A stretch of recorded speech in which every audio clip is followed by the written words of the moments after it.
Hello friends, जागरण जोश .com के इस वीडियो में आप सभी का स्वागत है। मैं हूं सैयद सोबान। आज के इस वीडियो में हम जानेंगे कि आज के करंट अफेयर से क्या कुछ सवाल बनाए जा सकते हैं, उनके सही जवाब क्या होंगे और साथ ही साथ उनसे रिलेटेड कुछ की फैक्ट्स के बारे में भी बात करेंगे। साथ ही साथ इस वीडियो के एंड में आपको एक सवाल देंगे जिसका जवाब आपको हमें कमेंट बॉक्स में लिख कर देना होगा। तो चलिए शुरू करते हैं पहले सवाल के साथ। केंद्र सरकार ने हाल ही में किस पोर्ट ट्रस्ट का नाम बदलकर श्यामा प्रसाद मुखर्जी न्यास करने को मंजूरी दे दी है? इसका सही जवाब है कोलकाता पोर्ट ट्रस्ट। इसका ऑप्शन ए है।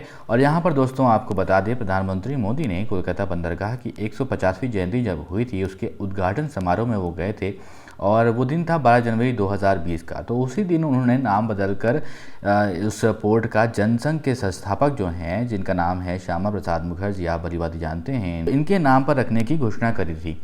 अब बता दें दोस्तों आपको कि प्रधानमंत्री मोदी ने कहा था कि मुखर्जी ने बंगाल के थे और औद्योगिकरण के अग्रदूतों में से वो एक थे और ऐसे में बंदरगाह का नाम मुखर्जी के नाम पर रखा जाना एक ज़रूरी कदम है। और कोलकाता बंदरगाह एक प्रमुख बंदरगाह होने के साथ साथ नदी के किनारे स्थित देश का पहला बंदरगाह है। पोर्ट की गिनती जो है देश के सबसे बड़े बंदरगाह में भी होती है, ये भी आपको ध्यान में रखना है।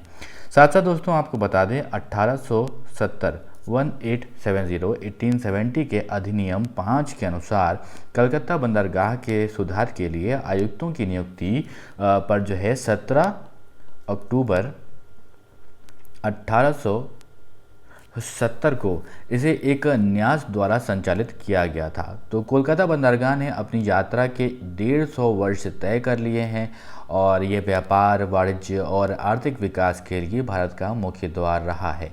ये आज़ादी के लिए भारत के संघर्ष, प्रथम और द्वितीय विश्व युद्ध तथा देश में विशेषकर पूर्वी भारत जो ईस्ट पार्ट है इंडिया का, उसमें हो रहे सामाजिक आर्थिक बदलाव का गवाह भी रहा है। अब बढ़ते हैं अपने अगले सवाल की तरफ। सवाल है, फिनलैंड में भारत का नया राजदूत हाल ही में किसे नियुक्त किया गया है? इसका सही जवाब है रवीश कुमार, ऑप्शन बी। यहाँ पर दोस्तों आपको बता दें, विदेश मंत्रालय में संयुक्त सचिव जो हैं रवीश कुमार, उनको फिनलैंड में भारत का नया राजदूत नियुक्त किया गया है। रवीश कुमार काफ़ी समय से जो है वो विदेश मंत्रालय के प्रवक्ता के भी रूप में काम उन्होंने किया और रवीश कुमार अगस्त 2017 से अप्रैल 2020 तक भारत के विदेश मंत्रालय के प्रवक्ता पद पर रहे हैं।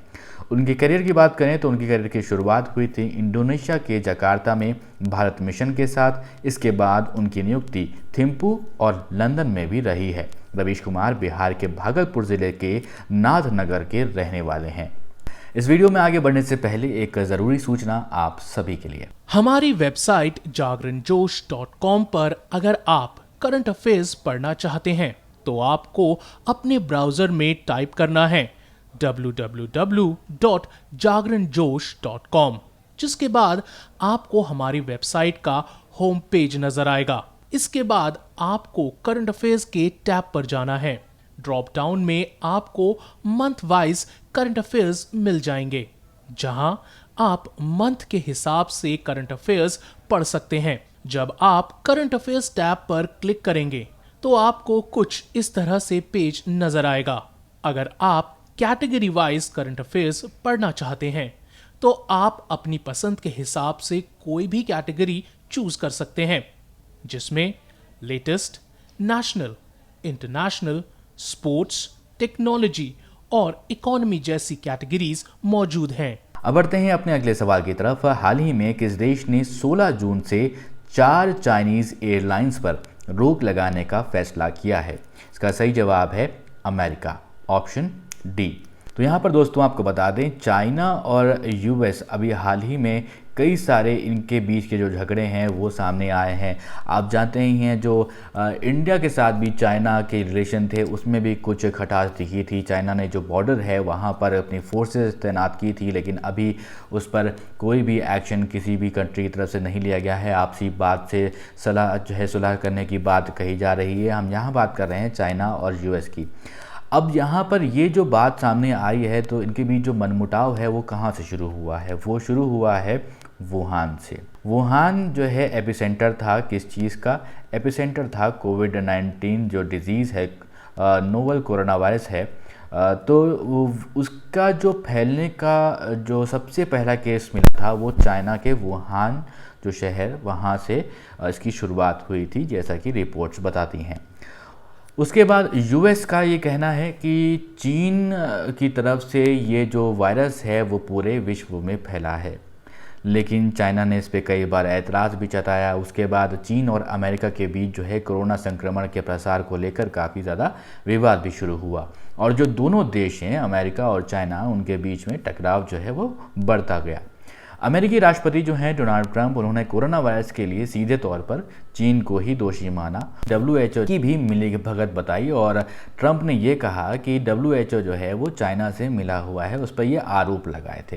ट्रंप ने जो है ये तक कह दिया था कि WHO की जो फंडिंग है उस पर भी रोक लगाएगा अमेरिका, और उसने ऐसा कर भी दिया है। तो बता दें कि अमेरिकी विमान कंपनी जो है उसको अब इजाज़त नहीं दी जाने के जवाब में जो डोनाल्ड ट्रंप हैं, उन प्रशासन ने जो है चीनी विमानों के भी अमेरिका में प्रवेश पर रोक लगाने का फैसला ले लिया है, और ये 16 जून से लागू कर दिया जाएगा। इससे दोनों देशों के बीच में जो ट्रेड होता था और ट्रैवल होता था उसको लेकर काफ़ी तनाव बढ़ा है, और अमेरिका के परिवहन विभाग ने यह फैसला लिया है कि 16 जून से जो 4 चाइनीज़ एयरलाइंस हैं उन पर रोक लगाने का फैसला ले लिया है कि ना वो अमेरिका के जो कंट्री है वहाँ पर वो फ़्लाइट्स आएंगी और ना वहाँ से वो उड़ान भरेंगी।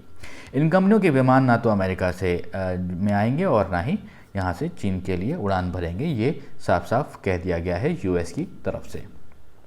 अब बढ़ते हैं अपने अगले सवाल की तरफ। भारतीय उद्योग परिसंघ कन्फेडरेशन ऑफ इंडियन इंडस्ट्री का नया अध्यक्ष हाल ही में किसे नियुक्त किया गया है? इसका सही जवाब है उदय कोटक, ऑप्शन ए। यहाँ पर दोस्तों आपको बता दें, कोटक महिंद्रा बैंक के मौजूदा CEO उदय कोटक को अब 2020-21 के लिए उद्योग संगठन भारतीय उद्योग परिसंघ का अध्यक्ष नियुक्त किया गया है।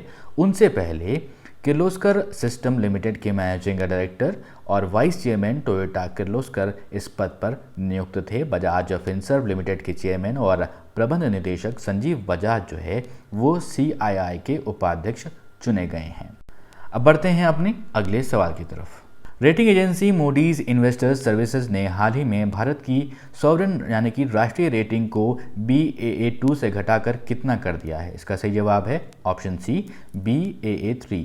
यहाँ पर आपको बता दें, एजेंसी का कहना है कि जो आर्थिक वृद्धि और बिगड़ती वित्तीय स्थिति के चलते जोखिम कम करने वाली नीतियों के क्रियान्वयन में चुनौतियाँ खड़ी होंगी। मूडीज ने भारत की स्थानीय मुद्रा वरिष्ठ बिना गारंटी वाली रेटिंग को Baa2 से घटाकर Baa3 कर दिया है। इसके साथ ही अल्पकालिक स्थानीय मुद्रा रेटिंग को भी P2 से घटाकर P3 पर कर दिया है। मूडीज ने इससे पहले नवंबर 2017 में 13 साल के अंतराल के बाद भारत की सॉवरेन क्रेडिट रेटिंग को एक पायदान चढ़ाकर Baa2 किया था। यहाँ पर दोस्तों आपको ये बता दें कि मूडीज़ ने इससे पहले 1998 की बात करें तो भारत की रेटिंग को कम किया था। मूडीज़ का ये कहना है कि सुधारों की धीमी गति और नीतियों का प्रभावशाली में रुकावट ने जो है भारत की क्षमता के मुकाबले उसकी लंबे समय से चली आ रही धीमी वृद्धि में योगदान किया है। ये स्थिति कोविड-19 के आने से पहले शुरू हो चुकी थी और ये भी माना जा रहा है कि इस महामारी के बाद भी ये जारी रहने की संभावना है। अब बढ़ते हैं अपने अगले सवाल की तरफ। कुवैत में भारत का नया राजदूत हाल ही में किसे नियुक्त किया गया है? इसका सही जवाब है वो है CB जॉर्ज, ऑप्शन ए।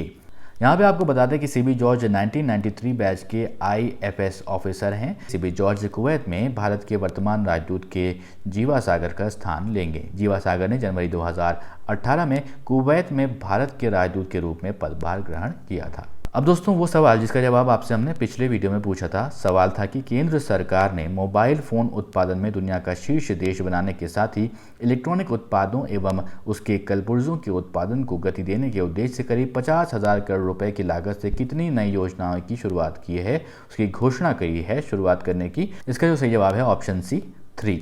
यहाँ पर दोस्तों आपको बता दें, इलेक्ट्रॉनिक्स और सूचना प्रौद्योगिकी मंत्री रविशंकर प्रसाद जो हैं उन्होंने कहा कि इसके तहत इलेक्ट्रॉनिक्स उत्पादों के विनिर्माण को पिछले 6 वर्षों में गति मिली है और अभी भारत दुनिया का दूसरा सबसे बड़ा मोबाइल फ़ोन उत्पादक देश बन चुका है।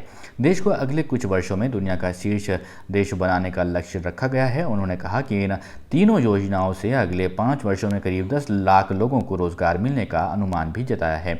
इसके साथ ही 8 लाख करोड़ रुपए के विनिर्माण और 5.8 लाख करोड़ रुपए के निर्यात का लक्ष्य भी रखा गया है।